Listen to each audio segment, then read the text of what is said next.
காசாவுக்கான இம்புனான் solidarity பிர்சாமா காசா பேரணிக்காக நேற்று மாலை அக்சியாத்தா அரங்கில் ஆயிரக்கணக்கான மலேசியர்கள் திரண்டனர்.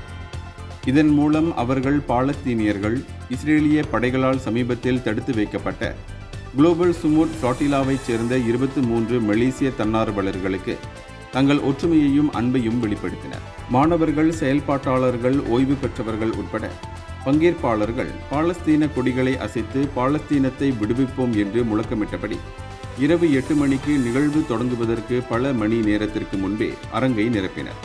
மத்திய தரை கடலில் மனிதாபிமான உதவிகளை வழங்க முயன்றபோது கைது செய்யப்பட்ட GSF தன்னார்வலர்கள் அனைவரும் செவ்வாய்க்கிழமை இரவு நாடு திரும்பியதைத் தொடர்ந்து பிரதமர் டத்தோஸ்ரீ அன்வார் இப்ராஹிம் கலந்து கொண்ட இந்த நிகழ்வு நடைபெற்றது.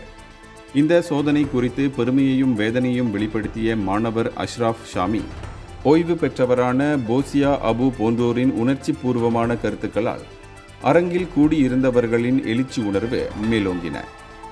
நீதி மற்றும் மனிதநேயத்திற்காக மலேசியர்கள் ஒன்றாக நிற்க வேண்டிய தருணம் இது என்று அவர்கள் மேலும் விவரித்தனர். இந்தியர்களின் இதய குரல் மக்களோசை.